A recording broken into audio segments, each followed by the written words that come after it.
buen día, Dios te bendiga, ¿cómo estás? Espero que te encuentres bien en este día tan fresquito, tan lindo y en este día donde vamos a desayunar nuevamente la palabra de Dios.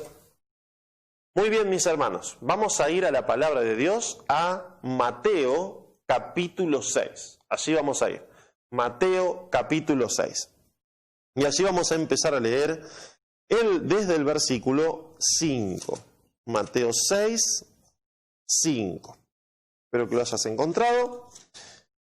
Mateo 6, 5 dice: Cuando ores, no seas como los hipócritas, porque ellos aman el orar en pie en las sinagogas y en las esquinas de las calles, para ser visto de los hombres. De cierto os digo que ya tienen su recompensa.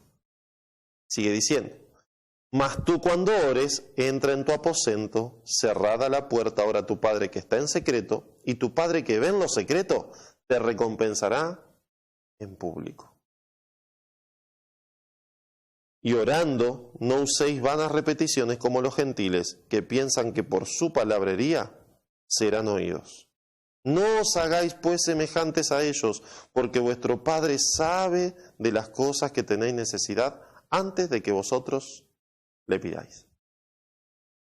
En la época de Jesús, la oración era algo muy importante, pero se había transformado simplemente en un rito muchas veces. Entonces, dicen algunos comentaristas que había oraciones para todo. Había oraciones para todo. Uno quería salir y había una oración para salir de la casa. Uno quería entrar, había una oración para entrar a la casa. Uno que empezaba a trabajar, había una oración para entrar a trabajar. Había una oración antes de comer, una oración para después de comer. Pero eran rezos, eran oraciones ya hechas que uno decía siempre lo mismo. Y nosotros vemos que la oración es hablar con Dios. La oración es expresarle a Dios nuestros sentimientos.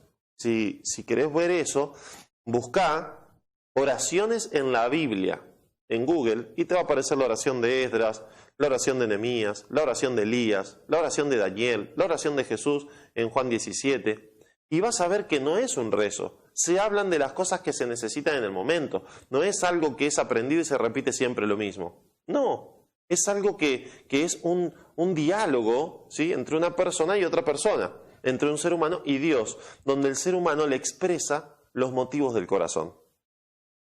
Es maravillosa la oración. Ahora bien, hay distintos tipos de oraciones, porque no es lo mismo una oración pública, como la que hicimos recién, donde el punto de la oración era entregarle a Dios los pedidos que ustedes hicieron y pedirle que nos bendiga en el estudio de su palabra con su Espíritu Santo. Y una oración privada. En la oración privada le voy a expresar mis deseos al Señor, los deseos de Pablo Ferrero, los problemas de Pablo Ferrero, los sueños de Pablo Ferrero, etcétera, pero todo lo mío, que en una oración pública no se lo voy a expresar. ¿Por qué? Porque es mi vida del Señor nomás. Y no es lo mismo una oración pública con personas, como en un programa que estamos teniendo, que es para estudiar la Biblia, que una oración pública con mi familia, con Eli y con Elu, mi esposa y mi nena.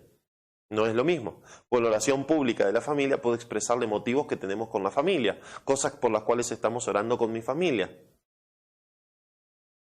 Entonces las oraciones tienen como un tópico especial de acuerdo a con quién la hago, en qué forma la hago y qué tipo de oración estoy haciendo.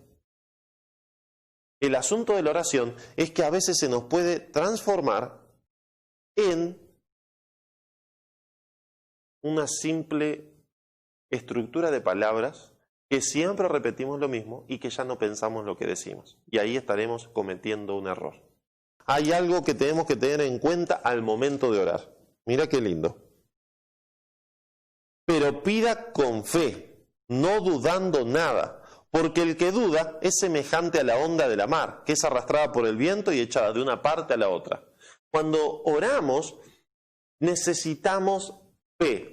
Sin fe es imposible agradar a Dios, nos dice Hebreos 11:6.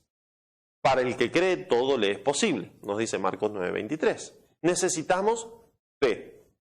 ¿Y qué es la fe? Es la certeza de lo que se espera, la convicción de lo que no se ve. Es la confianza en la palabra, aunque no veamos qué es lo que dice. Eso es la fe. Entonces, cuando nosotros oramos, tenemos que orar con fe, apoyada nuestra fe en la palabra de Dios. Por eso es bueno que para las oraciones busquemos promesas bíblicas. Cuando leas la Biblia, busca promesas y buscate un cuadernito y anotate todas las promesas de la Biblia que encuentres en la Biblia.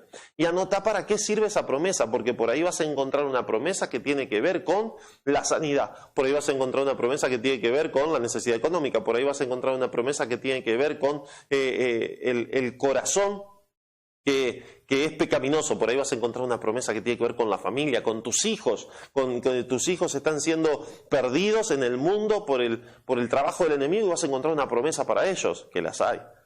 Entonces necesitamos apoyar nuestra oración en promesas, que el Señor pueda hacer tanto de vos como de mí personas de oración, que podamos ser personas que oremos sin cesar, personas que permanezcamos en la oración constante, pero que la oración sea ese alimento del alma, que la oración sea esa vida del alma, ese comunicarnos con Dios de una forma sencilla, profunda desde el corazón y sobre todo en la oración privada. Miro en todo y siempre te encuentro a ti.